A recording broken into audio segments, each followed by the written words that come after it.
You are listening to Random Gameplay Pimpin'.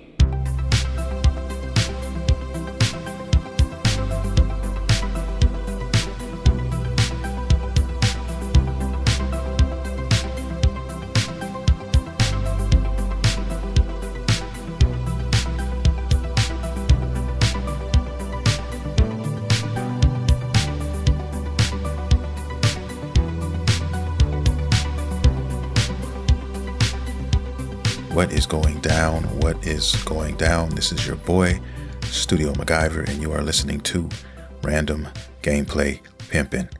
Welcome to the show, guys. If you're new to the podcast, welcome to the show. If you're into anime, nerd culture, and most importantly, video games, guess what? You come to the right place because we talk about all of that shit here. This is podcast episode number 442, and there's a few things I want to talk about, and one importantly at the end of the show is going to be Sony and the butter apocalypse of 2028. So we're going to get into that. But before I do, I want to just give you guys a brief update on your boy's health, because if you didn't hear last week's episode, I was in some goddamn pain. Still am, but not like I was last week, guys. It was horrendous. It was really, really, really bad. Calcific tendonitis, man. Just go Google that and, you may get an idea. But anyway, finally on the other side of that, for the most part now, I'm able to get some sleep. Finally, I'm still not able to, have full range in my complete shoulder, but I'm about 50 to 60% there. So I can do most of the things that I couldn't do now last week. And that's always a blessing, guys. So it's still going to take some time for me to get full range back in that shoulder. But the worst of it is over, and thank God that it is, because it really put a damper on my shit. I couldn't do a lot of things, and it kept me from wanting to do things, right? So with that out of the way, I wanted to talk a little bit about my anime watch list, which has just been consisting of OG Dragon Ball.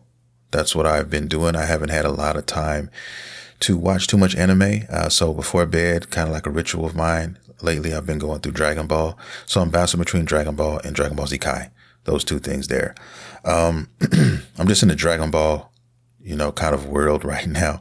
I don't know how else to describe it. Just really excited about being, a Dragon Ball fan. And that's just what I've been doing.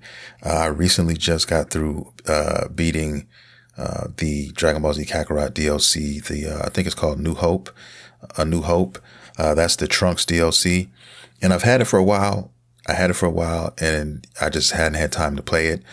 But I took some time out to play that DLC, man. And I absolutely love that DLC. Absolutely love it. And I just beat it this morning, like around 6:30 in the morning. My son came in here because he's on his night out time because it's summertime too. So he'll stay up to the early morning, 8, 9 o'clock, and then go to sleep. And, that's what I used to do summertime as well. And so he came in here and just to, see what I was doing.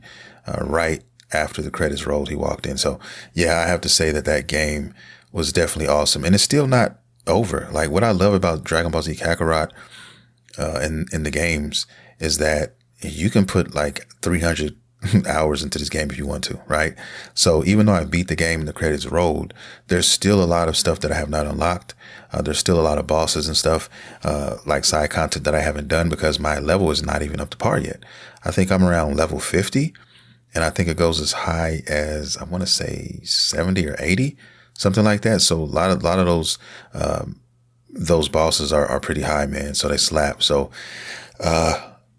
don't even have all my moves unlocked. Like I said, Trunks' moves, and you can take Trunks into the actual vanilla version of the game as well. So there's a lot of things you can do there, and I'm just excited to really be playing that game right now. And it was a great DLC, and I'm gonna still play it. And then I was playing the regular game, and then I just jumped into the DLC for some reason. I said, let me just go ahead, because me and my son was trying to play it before, and we were getting our asses handed to us because we were going straight through. We weren't, we weren't stacking up on healing items. We were not farming, and we were not grinding at all. And so we weren't our power scaling was off, and that's what it was. So when I got a chance to play it again, I took the time to go do all the side quests that I came in contact with, and basically buy and farm a bunch of healing items and stuff like that, and got the character up to par. And so it made it a lot more feasible, right? I'm not gonna say it was a cakewalk, but it still made it a lot more feasible. So that's what I did, and so that's what I'll continue to do. Before I started that DLC, I was just playing Kakarot, the actual game, and I had just beat the Frieza saga. So I was doing all this in the last couple of weeks. Beat the Frieza saga, and then usually once you beat a saga, a major saga or whatever, you have time to kind of like go and just kind of do RPG things, gather materials and try to get yourself stronger, add new moves to your characters, grind a little bit so that if you have any support characters, you want to get them leveled up. And my support characters right now are Tien and Yamcha. And for very good reason. They both have pretty dope moves that are really good for support. I think Krillin does as well. They all have the solar flare, which they all took from my boy Tien, but they all have it. And so that helps. And then, of course, the side characters are really low level right now. When I first got them, I think one was level 9 and one was level 11. And I'm like in the 30s. So I'm trying to grind those guys up as support characters. So when I do go out in the free roam, once I beat the game and I wish all these enemies back, I can take these guys to the battle with your boy. So that's what I'm kind of trying to do. And that's the fun thing. I'm also going to be playing the Dragon Ball, the 23rd Martial Arts Tournament DLC. And I'm going to be playing that one on the PlayStation. Everything else I've been playing on on my Xbox. And I don't know how I ended up buying the DLCs for the Xbox and not the PlayStation, because I have the game for both. And I don't even know why I have them for both. I think the reason why I bought the one on PlayStation was because it was like a sale at one point and it was really cheap. I want to say it was probably like $15 and I went ahead and bought it. And the reason why I did that is because, on Xbox, I think you can only record gameplay up to a certain amount. And on, of course, if you guys know PlayStation, you can record a shit ton of video game footage. So I wanted to kind of use some of that content for just my Dragon Ball channel. And, by the way, if you haven't subscribed to that channel, which is DBD247, that is short for Dragon Ball Drip 24/7, you should definitely go do that. Okay. That's a shameless plug. Yes. But if you are a Dragon Ball fan, and a lot of you guys who listen to this podcast discovered this podcast because of Dragon Ball, if you know, you guys need to be subscribed to that channel. I keep telling you guys this. So go ahead and make that a reality, man, because I post every week on that channel now, and that is becoming one of my staples. And one of the things, it's really my favorite channel. I have multiple channels. I got monetized recently on another one of my channels. It's kind of like a reaction channel, but this one here is the one got my attention on now, and I'm pouring a lot of stuff into it. I've been recording a lot of content, guys. I got some unboxings that I just did. So when those videos come out, I'll let you know, but I'm not a professional, toy reviewer, figure, reviewer, anything like that. So it's just some simple videos that, of some of my figures that I recently purchased and stuff like that. But I just wanted to share that with the community because it's Dragon Ball. So that's what I'm doing. And, my affinity for Dragon Ball it has no bounds. So, if you are a fan of Dragon Ball, and you have not subscribed to your boy's channel and you listen to this podcast, you gotta go subscribe. Okay. But yeah, that's why I went ahead and I think I bought it for the PS5. So I'm going to buy that DLC for the PS5. And the cool thing about that is that's the one DLC that I could buy on any system and just play it there because it's completely separate from the rest of the game. It's its own game within the game, so to speak, right? And technically, the one I just played was too, but you can integrate those two with the main game, with the Trunks DLC and stuff. So I'm going to do that for the Dragon Ball thing, and I'm going to, I guess, record the gameplay and make some content out of it and put it on the channel. So eventually one day that'll be there too for you guys to watch if you wanted to. But anyway, that's the method behind that madness right there. So yeah, man, that's pretty much what I've been playing recently and watching recently. Just a whole bunch of Dragon Ball shit. So, yeah. And then I'll also be doing a lot of videos I just took took a gander at my collection, and I started watching YouTube videos about paint jobs and repaints on figures and stuff like that. And, I used to do this a little bit with some Marvel stuff that I had. And I enjoyed myself, man. Me and my son, we kind of sat there and we did that. My daughter was down there too. I gave her some stuff to color with some paints, and I already know what's going to happen when I'm downstairs. When I go down there and she sees all these paints and stuff, she's going to want a piece of it. So I'm going to have to find her something so she can paint it, my baby. So it's all good. So that's what we're going to do. But yeah, man, I kind of got into that, and I'm an artist. I guess you can call me an artist. I mean, I like doing artist type things. I was always decent at drawing. I was always good at making music, creating melodies and just making my own music. Some of the music you guys hear now is mine. Like the intro music is something that I made in FL Studio. And I've done countless other music that you may hear throughout this podcast, or if you go to my channels and stuff like that. So I dibble and dabble in creativity is what I'm trying to say. And it's no different when you talk about like nerding out when it comes to repainting figures and stuff like that. So I got into that, and I've been looking at my Dragon Ball stuff recently, and I'm like, man, a lot of these guys could definitely use some extra touch to it. And so the first figure I did was my boy Tien Shinhan, one of my favorite Dragon Ball characters of all time. And it was simple. I just took a Gundam marker, and just kind of I saw it on a video. And I said, let me try this. And it did not disappoint. Completely amazed by the difference. And so I said, you know what? I started looking at each individual figure, and I was in my head going through what it needed or what I might want to do to it. So now I'm kind of there. So I found myself an extra hobby kind of to pick back up on in some of my downtime. So that's my next move. I'm going to finish Tien because I still have a few things below his belt to finish, and I'll take care of that. And then I'm going to move on to, I think, I don't know. It's between Piccolo or Tao Pai Pai, aka Mercenary Tao. And I have Vegeta as well that I want to do. I got a new Vegeta figure, which is awesome, by the way. So I kind of want to do like some battle damage on him, add some blood and stuff like that. Same thing with Mercenary Tao. I definitely want to kind of bloody him up a little bit, make him look really, really savage if I can do that. So just got some ideas, in my head, and going to be trying to get into that. So anyway, that's me babbling about my small Dragon Ball collection. Let's continue. But I guess what I'm trying to say is there'll be videos of that as well, like the before and after. Hey, this is what this looked like before, and now this is what this guy looks like after. So be looking out for those two up in the next few months or whatever. But yeah, I'm doing everything on this Dragon Ball channel, guys. Just so you know, I have unboxings over there. I have figure reviews over there, discussions. It's going to be discussions on characters and things like that. I'll eventually be doing live streams and live stream discussions and stuff. So if you guys are fans as well and you want to get involved, go to my channel, subscribe. Eventually I'll have it's set up to where you can become members or not. Like I said, I think the channel now we just crossed 250 subs over there. And I think last month I gained like 75 subscribers in the last 28 days. So it's growing slowly but surely. So hopefully by the end of summer, by September, I should be at least 500 subs. That's my goal.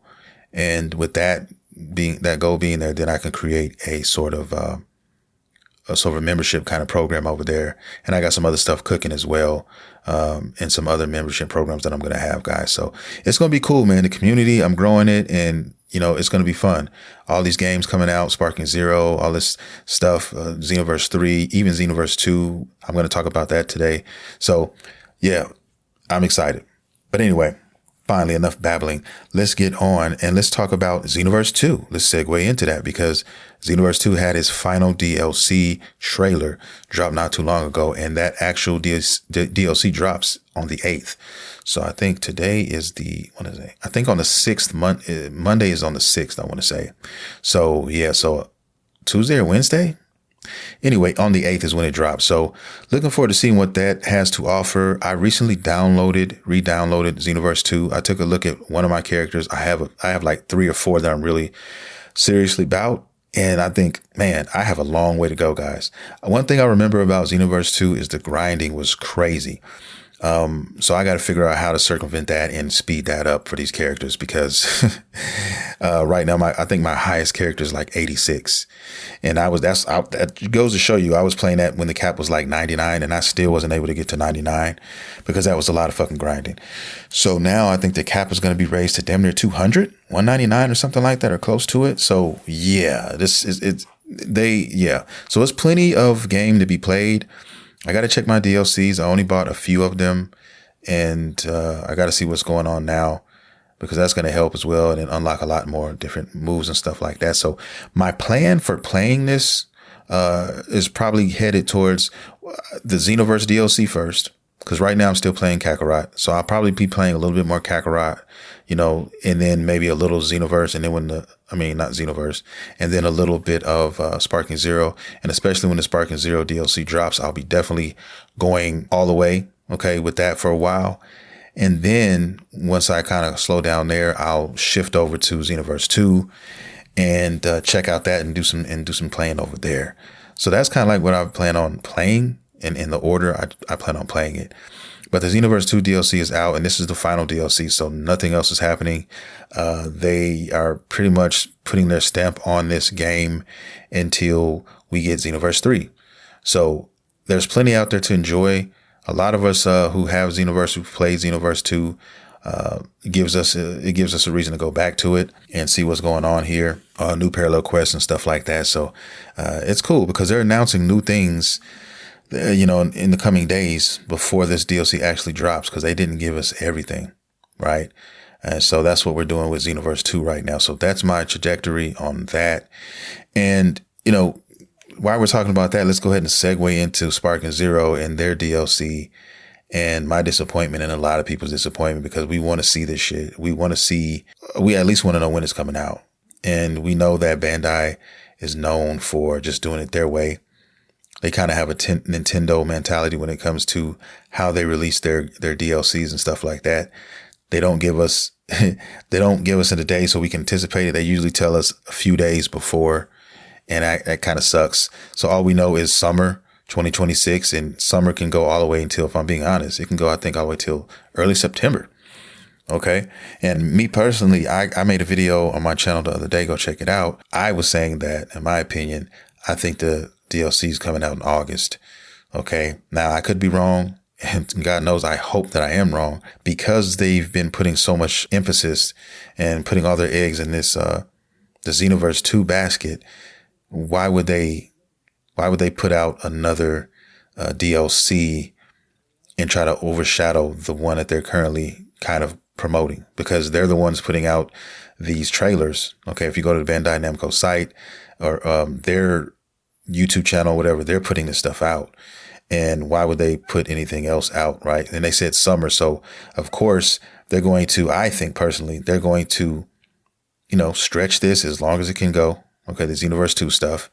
And then when that starts to fade a little bit towards the end of the summer, then they hit us with, the Sparking Zero stuff at the end of the summer to coast us into, the holiday season or whatever. Even though there's nothing really going on the holiday season, because there's other stuff going on, right? And they can get out of the way of GTA. They can get out of the way of all the other stuff, and they're good. And they have plenty of time for their stuff to breathe. Xenoverse will have plenty of time, and then Sparking Zero will have plenty of time to breathe, and they can get out the way. And then when that dies down, okay, because that comes out in November. So let's keep it real.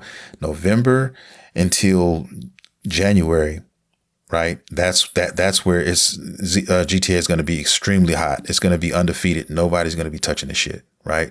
And so they want to get out. Most people want to get out of the way of that. So they're releasing their stuff before that game comes out, and it's smart. It's very smart, and they're doing it.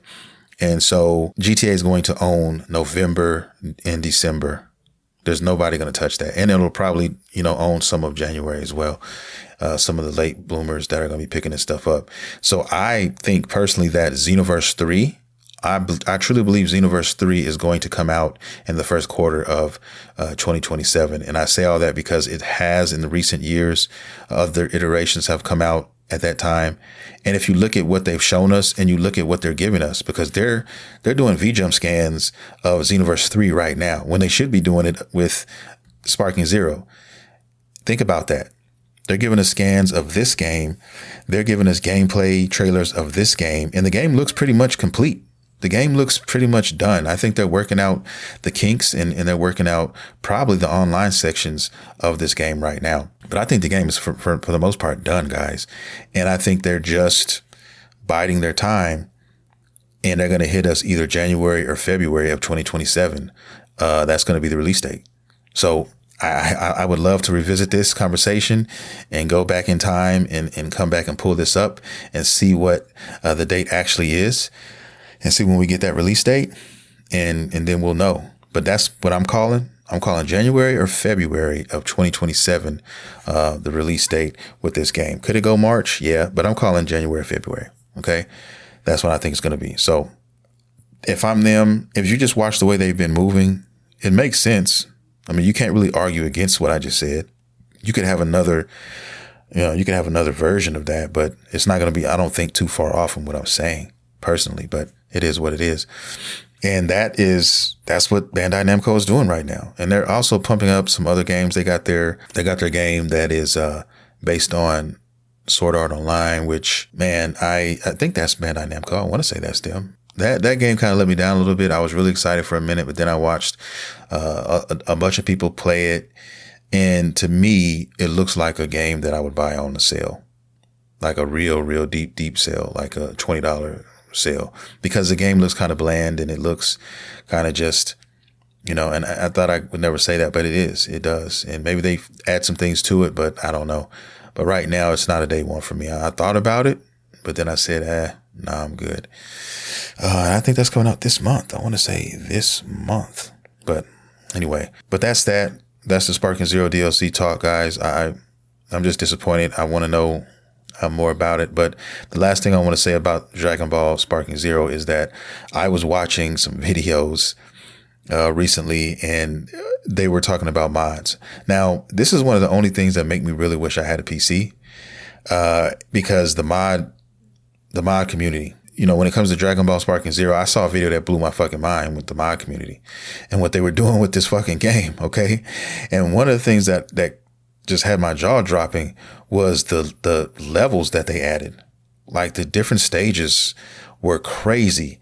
They had the stage where the androids fought on the highway, where, Vegeta got his arm broken and all that. Like, this was like, I'm like, why did Bandai Namco don't do that? You know what I mean? And the cool thing about mods though, and about modders, some of these guys are so fucking good, that they actually have devs looking at them and taking notes from them. Like, we could do this, we could do that, right? I think for them, they just don't have a way to monetize a lot of this stuff. And that's the problem. Like, a lot of the stuff, they just want to, we're not going to put that out until we figure out how to monetize it. And if I'm being honest with you, when it comes to Sparking Zero, a lot of this stuff is probably in the pipeline, but they have a roadmap for this shit, right? Most of us think that, okay, this is it. This DLC that's coming up, this is going to be it. No. I think they plan on adding characters eventually, from Dragon Ball Super in here, as the anime progresses and we get more arcs. I think they're going to do that. I think they will add more stages. They will add more, other things to this game, kind of like they've done with XENOVERSE. I don't know if they're going to do it as extensive, but they're still going to do it. And I think a lot of these stages that a lot of us want, and that a lot of the community is talking about, I think they're hearing it and they know it.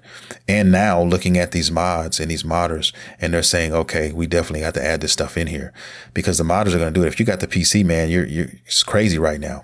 Like, I've been watching PC mod of this game, and it's ridiculous. Like, the one thing that really just made me salty, I'm not going to lie, is the costumes. Okay. They were looking good. Like, straight up, the costumes look crazy. And the only thing I keep thinking of, it's a meme with me, because the only thing I keep thinking about when I see these mods and these awesome costumes is my boy Tenshinhan, and how he got butter pulled out on him in Sparking Zero as far as his outfits are concerned. Like, they literally left the Majin Buu arc drip out of the game. I'm still salty about that. The best Tien's best drip he doesn't have, and I'm so salty about that. I'm still salty, man, and I hope they change that. I really hope they add that in there, man. But that's something that could easily be put in the other one. And he has so many other fits. He has a lot of white tank top. You could do the yellow tank top. You could do the manga, coat, right? The manga jacket with the towel around the neck. You know what I mean? When they first came down, I think this was when Trunks first appeared. Like, there's so many fits that he has that they could add in here, man, and just make it, you know what I mean? And I think some of this, I'm hoping that some of this is just, gonna be added later. But we shall see. Only time will tell. But yeah, when I saw that, I just, man, and they have so many outfits, so many things. So yeah, they can make it happen, guys. I think they're just trying to monetize a lot of this stuff. We're in a new day where, they don't want us to have everything at one time or whatever. It's just what it is. So we have to accept it, and it is. So that's really what makes me want to have a PC, things like that, but right now a PC is kind of like, it's so far fetched in my mind as far as what I'm willing to spend on something. If you want a decent PC as well, that's the thing. If you want a decent PC, you're probably going to pay $1,500 done. You might be able to get away with $1,200 to start on the bottom and get some things done. But I'm a console guy through and through, and I'll always be a console player for the most part. But, I wouldn't mind having something. I have a Steam Deck. I thought about getting the Steam box or whatever, but they shit in that bed. So that's just where we're at right now with the chip shortage. So, I don't know, man. Maybe one day. And I'm not a sucker for 4K. I don't need 60 or 120 frames per second. Give me 60 frames, 1080, man. I'm good. I'm not gonna eat your lunch for that. You know what I mean? I'm used to playing that anyway. In a lot of games, 30 still. Believe it or not. So, I'm not spoiled by any stretch of the imagination. So I'm cool with that. Those specs, give me that, and then give me PC. Let me get some of these mods up in here, and let's get busy. And this is definitely a game that I would buy and have mods for. They even changed the way that the fighting structure works, right? They didn't overhaul it, but they made it to where it was more seamless and more balanced. And if they can do that, then Bandai Namco can do that. So hopefully if they're following or they're watching anything that these modders are doing, I hope that they are watching that. And I'll leave it there when it comes to Sparking Zero and the mods and all that, guys. Let me get off of that. There's just so many games. There's really, I can't complain as a Dragon Ball fan as far as games. And I'm still game hunting. Okay, there's still one other game that I want that I don't have right now. I talked about it a few weeks ago. I can't even think of the name right now. I think it's Ultimate Tenkaichi or something like that. I think that's the name, but I just bought not too long ago Burst Limit, which I'm kind of itching to get to as well. So I have a shit ton of Dragon Ball games. I have that. I have Attack of the Saiyans. It's a turn-based RPG that I think is highly, highly slept on. If you guys are into RPGs, you should definitely look into that one. That's for the 3DS. And then I have Dragon Ball Fusions, which, I've been kind of thinking about lately. So that's there. Lots of Dragon Ball shit. Lots of Dragon Ball shit to play. And don't forget Raging Blast 2, which is another classic of mine, one of my favorites on the PlayStation 3. So yeah, I'm on that shit. When it comes to Dragon Ball games, man, I am here for it. So let's move on. Let's go ahead and start talking about this 2028 Sony Butter Apocalypse. And everybody's talking about it. Everybody's heard about it. Sony, I don't think, really thought that they were going to get as much backlash as they've gotten from it, but they have, and deservingly so. And I'm a Sony fan. I'm a Sony guy through and through. And this shit rubbed me the wrong way. And lots of people, guys. A lot of people are upset because they came out and said in 2028, they're going all digital 2028. And I said, wow, they couldn't even wait until they stopped supporting the PlayStation 5 first. So you're going to stop, mid-life cycle and just stop making discs. And so, yeah, a lot of people are pissed about that.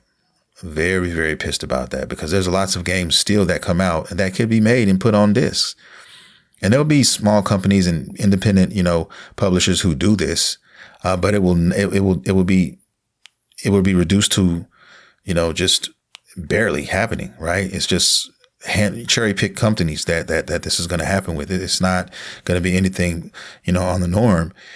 And so, I mean, when I say everybody was doing videos and everybody was, writing hit pieces on this, I mean everybody. Okay. And so Sony's kind of scrambling.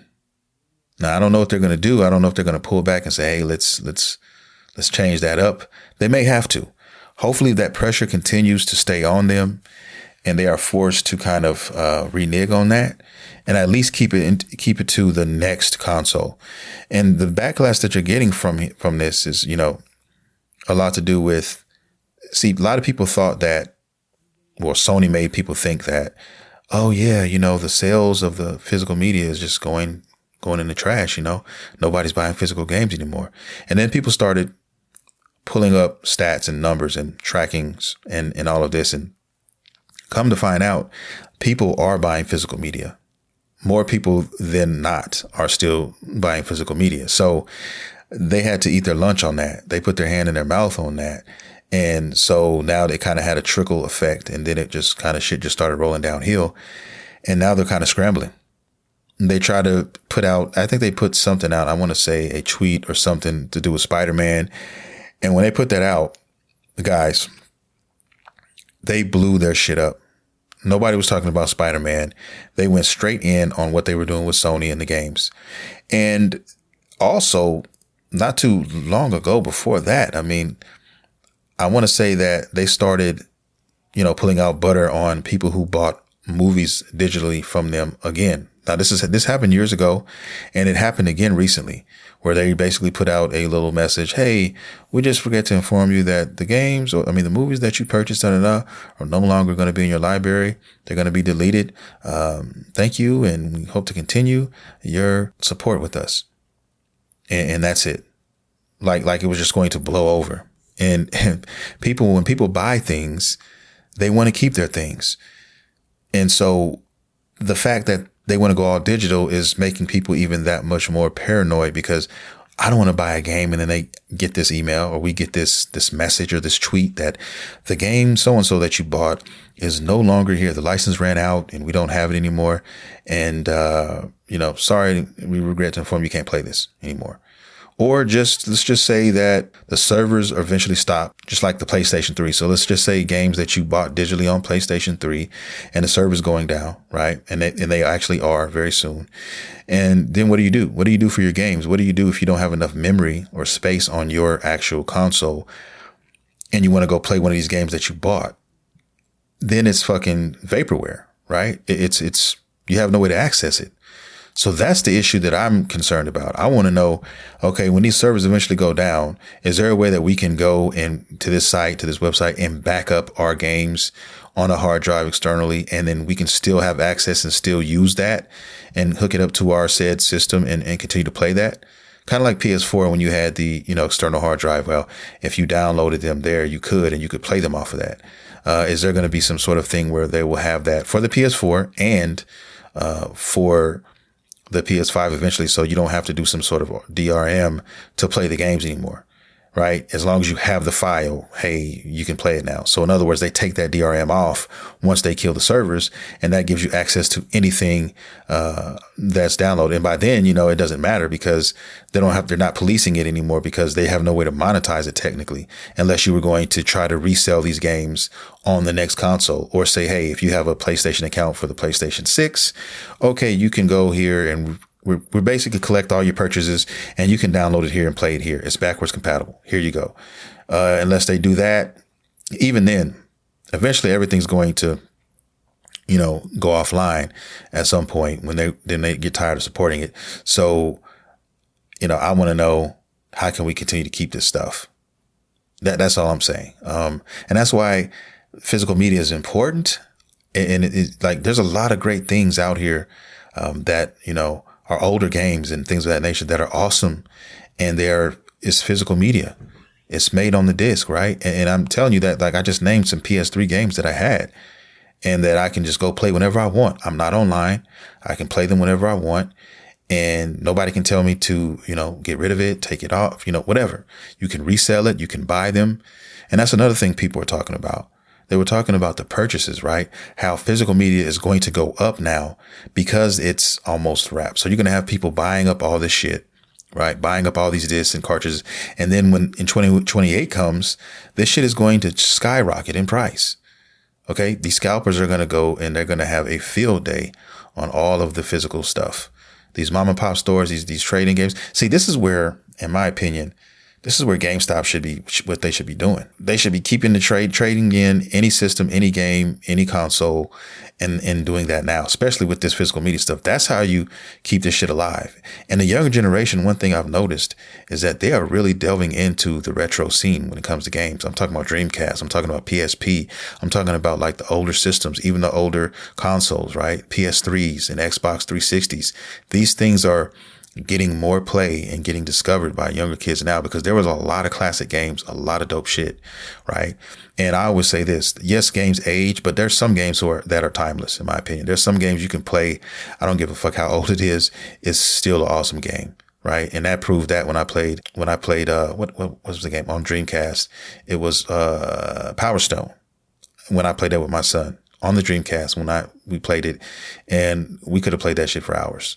Right. Some games are just classic and timeless and you could just always play them. So that's the special thing about, video games and media, physical media, in my humble opinion. That's why I collect when I can. And I try to hold on to my stuff when I can. I still have my PS4 in the garage. I still have my, PS3 in here. That's crazy, right? I have my PS4 in the garage, but I have my PS3 in here in my office, right? Which I play. That's like crazy because, and the only reason that is because the PlayStation 5 is backwards compatible. If not, I would have the PS4 in here as well. Please don't get it twisted because half my library is still PS4 games, but I have no need for it now. So I just wrapped it in shrink wrap and put it in the garage. Right. And so that's the things I'm talking about. I have my Nintendo 64 wrapped up in the garage. I don't need that because all the games on my on my Nintendo 64, I have on a handheld now. Literally. And I have on my, also on my Steam Deck. So it's kind of like, you know what I mean? I'm just trying to save room. If I had all my shit in here, man, I wouldn't be able to breathe. Right. But I still keep my shit. I still want it physically because, just to have it, it makes me feel good. It makes me sleep better at night. Right. Maybe one day, I may do something. I'll probably leave it to my kids or whatever. But, that stuff is special. Special to me because, as a kid and growing up and having those things, I remember how much joy and nostalgia I got when I think about them and when I used to play them and stuff. So we all have our own vices and that is mine. But anyway, I say all that to say physical media is not dead. Physical media is important. And Sony is now finally starting to realize that. So hopefully they get their head on straight and they at least keep physical media alive for this life cycle of this PlayStation 5. Because they planned at one point to say that the PlayStation 6 would be the last thing that they would actually cover physical media for. So they skipped a lot of time. And so now they were trying to already kill this for the PS5, the current gen system. So, one company does it, the other one tries to follow suit. And, hopefully Xbox is looking at this and saying, well, let's not make that announcement right now. Let's chill. And so we'll see what Sony's going to do, man. I think it's a sleazy move. I think they thought that it wasn't going to be as much of a backlash as it was, or if not, they wouldn't have done it. I think if they could have saw this happening, they would have pulled it. They wouldn't have done it. But it happened, and now they lost a lot of people behind that. A lot of people you can't get back. They're upset. I've heard people even say, I'm not even lying to you. I can't believe they're doing this, but I've heard a guy say that if he can't have a physical media, then he's not going to buy it. And, I was like, wow, then he's really cutting himself off. I'm going to be honest with myself though, at the same time and say that, I would never say anything like that because I'm a gamer and there's going to be shit that I want to play. And if it's downloadable only, then I'm going to eventually have to play it if I really want to play it. So that's just that. You know what I mean? I'm not going that far, but I will definitely, take the side of what most people are saying when it comes to trying to conserve this beautiful, beautiful, pastime of ours. And with that being said, guys, that's going to do it for the show. I want to thank everybody for listening, downloading, streaming this podcast. If you're new to the show, welcome to the family, guys. I hope to see you again. We do this every Monday, same bad time, same bad channel. And for the last time, if you are a fan of Dragon Ball and you love Dragon Ball, you need to go and subscribe to my channel, DBD247, okay? AKA Dragon Ball Drip, okay? Go subscribe and become a member over there, because I would love to see some of you guys in the future. Maybe on Discord, maybe on the live stream. And yeah, when XENOVERSE 3 comes out, man, I'm definitely going to need some people to run with. So that being said, I love you guys. All my OG listeners, thank you so much. All my new listeners, I love you too. And I'm going to get out of here, guys. I'm going to see you next week. This is your boy, Studio MacGyver, and you have been listening to Random Gameplay Pimpin'. See you next time.